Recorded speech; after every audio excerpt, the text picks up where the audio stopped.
यूं तो किसी भी देश में जब कोई आतंकी पकड़ा जाता है तो उसको सलाखों के पीछे डालने के बाद उसके साथ अच्छे व्यवहार की गुंजाइश भी कम हो जाती है।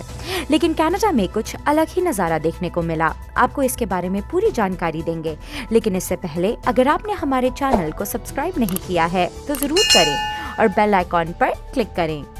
कनाडा के शहर ओटावा के एक व्यक्ति को आईएसएस में शामिल होने की कोशिश करने के लिए दोषी ठहराया गया है, जिसे कनाडा के पेरोल बोर्ड के कहने के बाद रातों रात विशेष अधिकार प्रदान कर दिया गया था कि वह अपनी प्रेमिका के साथ स्की रिजॉर्ट का दौरा कर सकता है। कार्लोस लारमंड को पिछले साल जेल से रिहा होने के बाद सुधार गृह में रात बिताने की आवश्यकता थी, जिस पर पेरोल बोर्ड सहमत हो गया। पेरोल बोर्ड ने अपने फैसले में कहा कि लारमंड ने एक नया रिश्ता डेवलप किया है और महिला के साथ कई यात्राओं के बाद विवाहित होना था। प्राप्त निर्णय के अनुसार अपने अगली यात्रा में उसके साथ अधिक समय बिताने की इच्छा व्यक्त की है और शायद इस सर्दी में पहाड़ों में कुछ स्कीइंग करने की भी। इसका मतलब है कि आपको बस से यात्रा करनी होगी और इसीलिए स्की रिजॉर्ट में रात भर बिताना होगा। बोर्ड ने उनकी रिहाई की शर्तों में बदलाव को मंजूरी दे दी।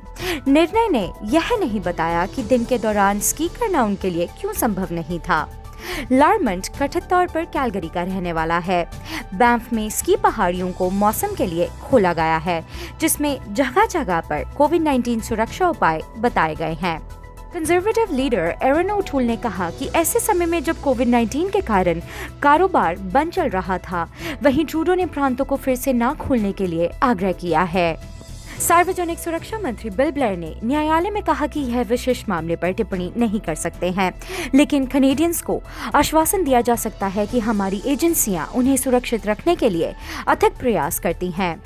वियना में पिछले साल दिसंबर में पेरोल पर जेल से रिहा हुए 20 साल के एक व्यक्ति को, जो कि आईएसएस में शामिल होने की कोशिश में पकड़ा गया था, उसने 3 नवंबर को 4 लोगों को मौत के घाट उतार दिया और 20 से अधिक लोग घायल हो गए, जिसको भड़काने में लारमंड का हाथ था।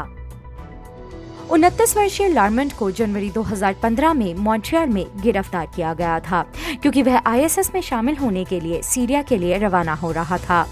अगस्त 2016 में उन्हें 7 साल की सजा सुनाई गई थी। उन्हें धमकी देने का भी दोषी ठहराया गया था।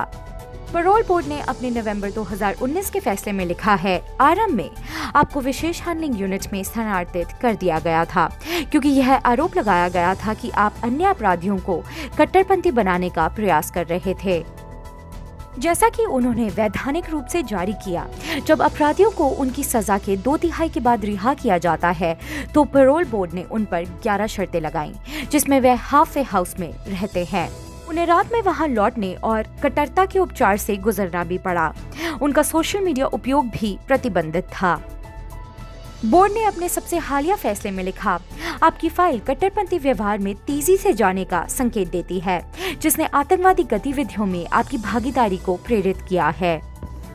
लेकिन यह कहा गया कि आपकी फाइल में कोई संकेत नहीं है कि इस तरह का आतंकवादी व्यवहार जारी है, और कनाडा की सुरक्षा सेवा ने रात भर के विशेष अधिकार के लिए उनके अनुरोध का समर्थन किया। बोर्ड ने अपने फैसले में लिखा कि लारमंड, सभी रिपोर्ट से संकेत मिलता है कि आप रिलीज की अपनी शर्तों का पालन कर रहे हैं और सीआरएफ में कोई समस्या नहीं है।